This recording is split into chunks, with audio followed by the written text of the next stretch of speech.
Shalom प्रियो, एक बार फिर से आप सबका स्वागत है। आज हम प्रकाशित वाक्य के 12 अध्याय में हैं और 12 अध्याय में हम देखेंगे कि कैसे एक स्त्री और एक अजगर के बारे में वर्णन है। तो ये चीज़ क्या है और उस भेद और रहस्य को हम यहाँ पर समझेंगे। तो ये जो 12वां अध्याय है वो परमेश्वर का आखिरी युद्ध जो होने वाला है शैतान और परमेश्वर का, उसका एक परिचय है। और यहाँ 1 पद से लेकर 6 पद में जब हम पढ़ते हैं तो वो चीज़ सामने आता है। ये जो स्त्री है वो कोई सच में स्त्री नहीं है। वो स्त्री कौन है और क्या है उसका परिचय देने के लिए ये 1 से 6 पद तक पूरा एक परिचय के रूप में बताया गया है। और वो घटना नहीं है, परंतु जो उत्पत्ति 3:15 में परमेश्वर ने आदम से जो वाचा बांधा था, वही वाचा को आगे उसने अब्राहम के साथ भी बांधा, उसी वाचा को दाऊद के साथ भी कंटिन्यू किया। उसी वाचा को यहाँ पर बताया गया है कि वो स्त्री कौन है। तो स्त्री वास्तव में इज़राइल देश है और जो 12 तारे हैं वो इज़राइल के 12 गोत्र है। और वहाँ पर उसके वाचा के विषय में हम देखते हैं और स्वर्ग में एक चिन्ह है और एक अजगर है और 7 राज्य का अधिकार जो उसे दिया गया, उस स्त्री मतलब इज़राइल देश को दिया गया। और यहाँ पर हम देखते हैं शैतान जो है स्वर्गदूत से लड़ने वाला है और शैतान मसीह को खाने की कोशिश किया, प्रयास किया, लेकिन असफल रहा, क्योंकि मसीह जो है स्वर्ग में चला गया।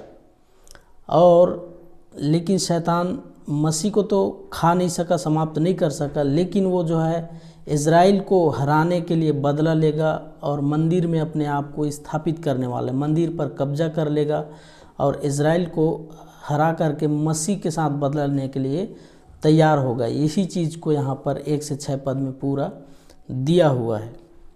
आगे हम 7 से 9 पद में पढ़ते हैं तो वहाँ शैतान कैसे स्वर्ग से गिराया गया है उसकी इतिहास बताया गया है और क्यों गिराया गया है उसका कारण वहाँ पर बताया गया है। यूहन्ना 9 अध्याय उसका 1 से 11 पद को जब हम पढ़ते हैं, प्रकाशित वाक्य 9 और 1 से 11, तो उसी चीज़ को शैतान कैसे स्वर्ग से गिराया गया है उस चीज़ को एक्सप्लेन किया गया है वहाँ पर। अब 10 से हम 12 पद को जब हम पढ़ते हैं तो शैतान का काम यहाँ पृथ्वीवासियों के लिए दोष लगाया करेगा। जैसे हम अय्यूब की पुस्तक में देखते हैं, अय्यूब पर दोष लगाया, वैसे इन लोगों पर, पृथ्वीवासियों पर शैतान जो है दोष लगाएगा। लेकिन यीशु के कारण, यीशु के लहू के कारण हम जो है निर्दोष ठहराए गए हैं, वहाँ के लोग जो है निर्दोष ठहराए गए। बाद में शैतान दोबारा स्वर्ग में से निकाला गया ताकि वहाँ कोई दोष न रहे, कोई पाप न रहे, इसलिए लोग आनंद मना रहे हैं। 10 से 12 पद में, इस कारण हे स्वर्ग और उसमें रहने वालों मगन हो, हे पृथ्वी और समुद्र तुम पर हाय, क्योंकि शैतान बड़े क्रोध के साथ तुम्हारे पास उतर आया है, क्योंकि जानता है कि उसका थोड़ा ही समय बाकी है। तो यहाँ पर दोबारा शैतान को निकाल दिया गया है ताकि शैतान के साथ उसका दोष, उसका पाप, सब कुछ उसी के साथ चला जाए, क्योंकि शैतान का थोड़ा सा समय बचा है। ये शैतान भी जानता है और परमेश्वर भी जानता है। और किसी को अपना भविष्य पता चल जाए तो वो क्या है, अपने काम को बहुत तेज़ी से करता है। मान लीजिए उदाहरण के लिए आपको या किसी व्यक्ति को कैंसर हो गया है और उसको पता है कि वो हफ्ता 2 महीना जीने वाला है, तो वो जो है बच्चा खुचा काम या जो कुछ भी अपने जीवन में रहेगा उन सारे शौक़ सब कुछ को वो पूरा करेगा फटाफट मरने से पहले। वैसे ही शैतान को पता है कि उसका समय बहुत कम है, शीघ्र आ चुका है उसका समय, इसलिए वो जो है अपने बदला को, अपना रिवेंज को, अपना जो काम है उस बर्बादी करने के लिए उसको बहुत तेज़ी से करेगा।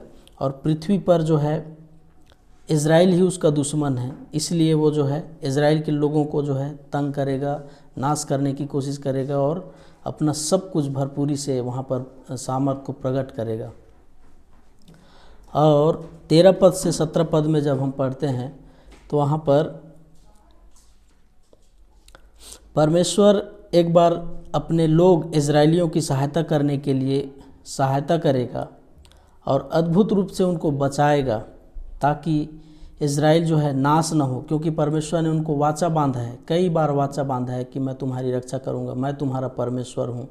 बहुत सारे उनके साथ वाचा किया है, इसलिए एक बार फिर से अनुग्रह करेगा और शैतान अपना कोशिश करेगा ताकि इज़राइल को पूरी तरीक़े से मिटा सके, लेकिन परमेश्वर उनकी रक्षा करेगा, उन पर अनुग्रह करेगा और उन्हें बचाएगा। यहाँ जो समुद्र की बात की गई है वो अनगिनत लोग हैं और 3.5 साल तक तेज़ी से भागने की सहायता किया। उनको पंख जो है तेज एक रफ्तार को दर्शाता है।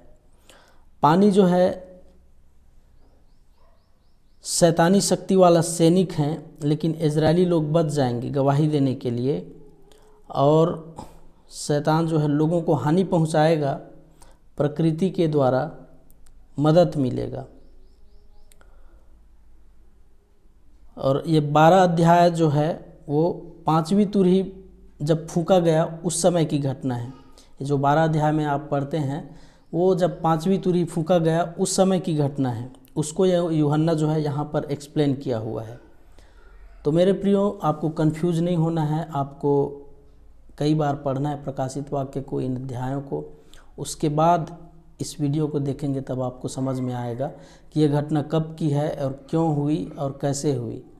तो यहाँ जो घट रही है वो 5वीं तुरही फूंके जाने के बाद की घटना है और उस समय की घटना को यहाँ पर एक्सप्लेन किया हुआ है। समुद्र जो है अनगिनत लोग हैं, पंख जो है तेजी को दर्शाता है, स्त्री इज़राइल है, 12 तारे 12 गोत्र हैं। आने वाले अध्याय में हम और देखेंगे। God bless you.